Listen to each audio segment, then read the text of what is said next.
from rioting and looting to what was called relative calm to an even calmer Wednesday night. What is next for you and the governor? Well, the next step is to really address the concerns of the community that have finally come into a forefront, and it's a tragedy that it took the murder of an unarmed African-American and the streets of Minneapolis to get the national attention. But if that's what it took, it's where we are today. We are talking about how we can address the inherent criminal justice injustice system that we now have that African-Americans are subjected to and white Americans are not. And so we have an agenda of national reforms that we believe should occur. I believe that when we start taking concrete action, that will address many of the concerns of the protesters. They will feel that they've been heard. And this conversation has to begin in earnest starting today. We have to ban excessive force. We have to have independent investigations of police abuse and disclosing disciplinary records. These are things that the governor and I have proposed in the state of New York, and they should be national. So that's what we do. We start cleaning up the streets. We start giving people hope that we're going to go forward. And we also have to make some major systemic changes in order to take this national moment that has focused the world on what's happening in our country and come out better for it. Lieutenant Governor, it is an ageless tension between governors and mayors. It goes back in New York State at least to Governor Clinton and the 3-day trip up the Hudson to Albany. That doesn't happen now. Now it's immediate. Give us an update on the tension between your offices and Mayor de Blasio of New York City. There's certainly issue by issue. I mean, literally just a few days ago, Mayor de Blasio did a joint press conference with the governor to talk about how far we've come in eradicating the virus and how we're ready to open New York City, the first phase starting literally on Monday, which is just such good news for New Yorkers that are desperate to start getting back to some semblance of normal. So they truly do have a working relationship.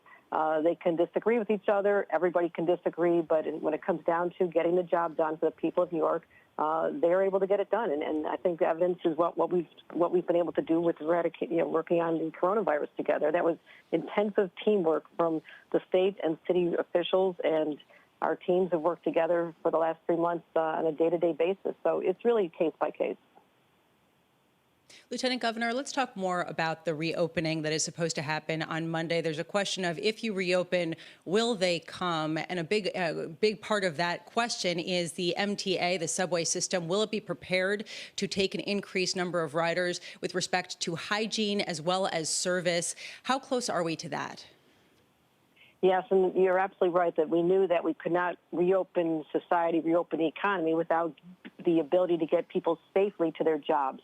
And yes, we've had a scaled-down service, and we've had the subway closed from the middle of the night down to 5 a.m. in order to do unprecedented cleaning. You thought our subways need to be cleaned. They have been sanitized top to bottom by individuals that have just been working really through the night. So we're going to continue those processes. We're going to add more trains. We know that there'll be increased capacity, but people are going to be anxious. You're absolutely right. They cannot get on unless they're wearing a mask.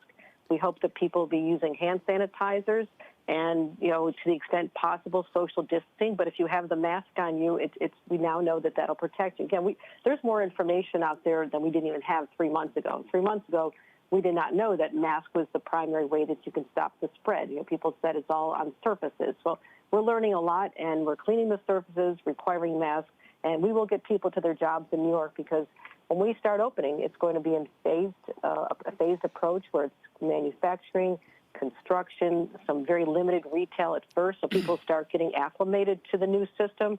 Then phase 2, which most of upstate New York is in right now. I'm in Western New York, and we just started phase 2 this week. That's all retail shopping. It's office spaces. I think you're going to see a lot more of that. But truthfully, we've talked about this on the show before.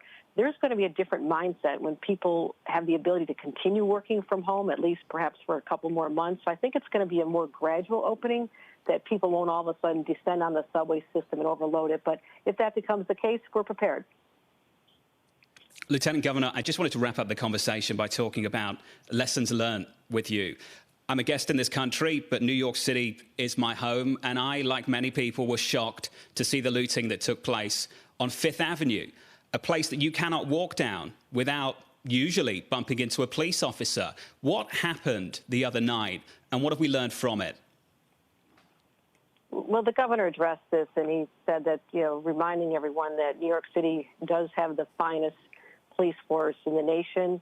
They are well trained. There's 38,000 of them.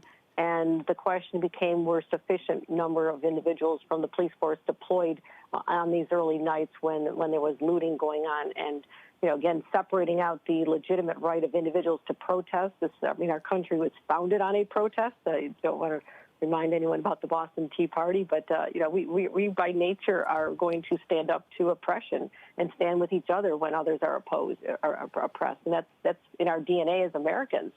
So the right to protest is something that's enshrined in our Constitution, and we hold very dear. But that does not give anyone the right to commit criminal acts, and they must be stopped. And we need to regain order to ensure that the safety of people's lives, people's communities, and their businesses. So we've now regained that control. It's important, but it sends a message to the rest of the world that we also support legitimate protest. People have the right to bring their grievances to their government, to society, and we in government have a responsibility to address them.